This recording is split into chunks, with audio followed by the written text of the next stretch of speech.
Yeah, he's just a guy that's been very consistent, reliable, good hands, good route runner, strong. I think you saw that in the game, and so he works hard too. He gets a lot of work out there. He's probably worn down maybe a little bit from all the work, but he keeps making plays. So we're real pleased with him.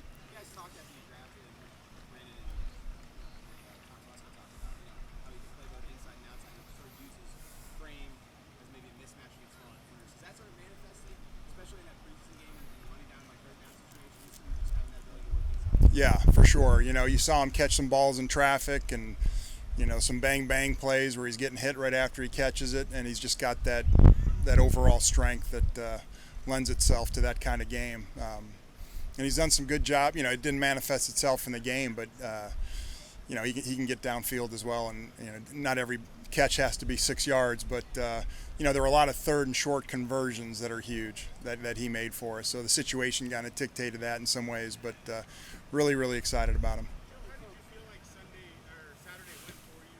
All plays were back at the home. Yeah, I think it was real clean as far as I think the coaches did a great job with substitutions. I was up in the box, and so that was seamless. I thought our pace was good, and we were getting up to the line of scrimmage and getting the ball snapped. And I think kind of what we were aiming for and hoping for the first preseason game, I thought the operation was really clean. And I think that's a credit to the coaches getting their guys ready. Preseason can be more difficult sometimes with all the players, it's usually a little drilled down a little bit more in the regular season, but I thought the players and the coaches did a really good job of just getting guys in and out of the huddle. We changed personnel a lot, and I didn't see a lot of confusion or 12 guys in the huddle or the huddle breaking late, so I was really happy with that. Is that what you're going to do throughout the season, or are you going to try maybe this Sunday going down to the field? No. Well, I'm planning on staying up, yeah.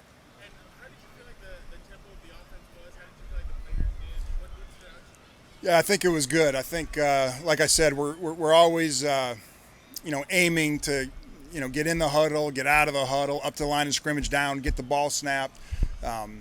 Plays over, substitutions on, substitutions off, and I thought that for the first preseason game that we did a really good job with that. Coach, talk about the development of Roundtree and kind of what you're seeing out of him. Yeah, he's a guy that I had a lot of high expectations going into that game because a player like that sometimes out in practice where it's not full go, we're not tackling. You don't always know how that run finished in real life, and I was so excited to see how he would do in that first preseason game. I kind of expected that some of those yards after contact would be coming, and they sure did. So kind of what I was hoping for, kind of what I expected because they were high expectations, and so was very pleased with what he did in the game. Talking about unable to kind of realize how plays were finished. How about the development of your offensive line? Out here, we don't really get to see it because a lot of times they're in the duds and they're being safe with their teammates. How do you see the offensive line develop over the last 15 days? Yeah, I think it's been good. It's this defense gives you a lot of looks. It requires a lot of communication. And they've been just doing a good job of learning how to play next to each other, how we're IDing this defense, which is complex from that standpoint. And I think we got a lot of smart guys up there that work really hard, and that's always a good combination. So it's coming along. Obviously, a lot of the guys, a lot of our frontline guys didn't play, but I thought the guys that did play did a good job. Coach, you were out here, Coach, enjoyed practices with the Saints for 2 straight years. How valuable is this upcoming week going to be with the Niners, not only here at Jack Hammond, but then Sunday? Yeah, I think the practices and the game it's just invaluable because you kind of get used to looking at the same defense and the same players. You learn tendencies, you learn how guys play against each other, and so getting some fresh looks in here, some different looks. It's a different structure than maybe what we're looking at every day, and seeing our guys go up against a different set of defenders in one-on-one drills and out in the team drills and 7-on-7. I think it gives you a good barometer kind of where you are. So, and it's going to force us to look at a different structure and learn how to identify that and attack that. So I think it's extremely valuable from both getting your team ready to play, and also evaluation of some of these players that you're trying to get, create some separation as far as evaluating them. And so it's always, I think the players, it infuses them with a little bit of energy. I felt like maybe we were a little tired today, and when a team with a different color jersey comes out there, that's just natural that the adrenaline starts rushing, and those practices end up being a little faster. So I think on a lot of different facets, it's important. Is it more important for the veterans because a lot of those guys won't play this season, and you can protect them from injury? Right. Yeah, I think it is. I think a big part of it too. You're out here 15 days, and you're blocking the same 3 technique, and he's rushing you, and the familiarity sometimes, it doesn't always give you maybe a realistic look of how it is on Sunday. So having these new players come in and seeing them block guys and run routes against guys and throw passes against looks that maybe they're not as familiar with, it really gives you a good barometer for where you're at.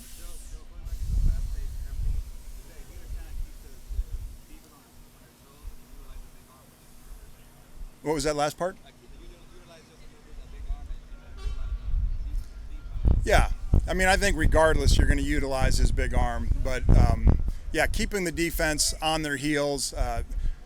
New personnel grouping comes in, and they're trying to figure out, and hopefully you're in the huddle by the time they figure out who's in the huddle. Trying to get their call in, we're breaking the huddle, getting the ball snapped. Just gives them less time to think.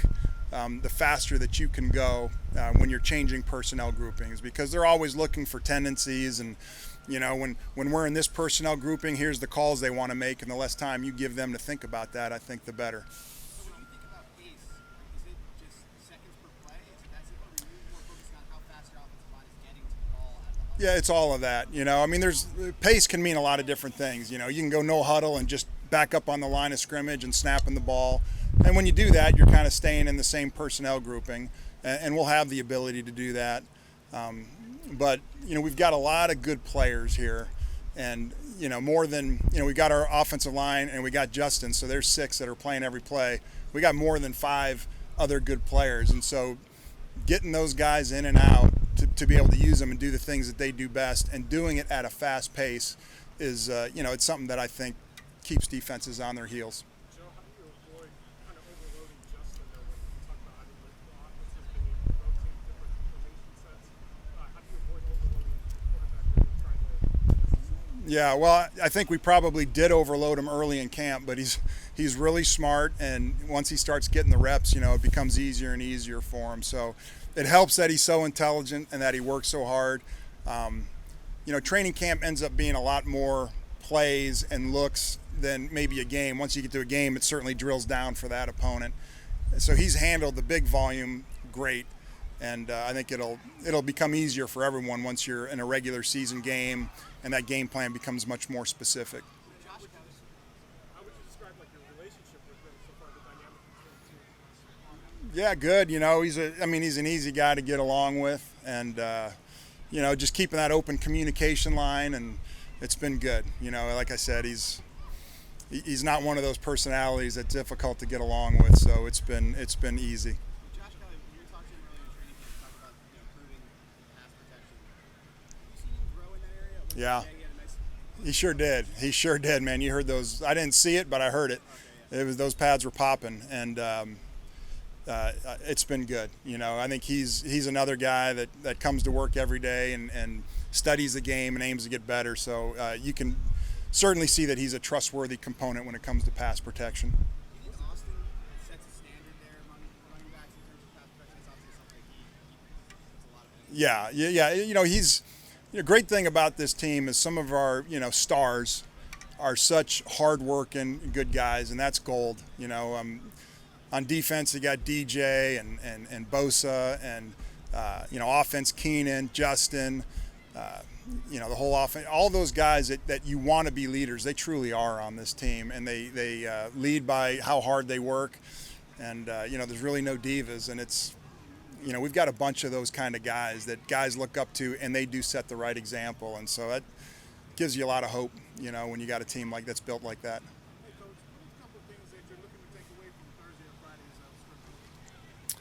Yeah, I think it's kind of like what we talked about earlier is deploying this offense against a different defense. And I think 2 weeks into camp, as the quarterback drops back to pass, well, he's seen these looks so often that it kind of becomes automatic where he's going with the ball. And, having these different looks that you haven't been looking at for the last 2 weeks, and even going back, even though we weren't going full speed back in the spring, just how quick that they're thinking versus these different looks, and how well they really know their progressions and their looks. And, like I said, everyone else, just different people, different looks.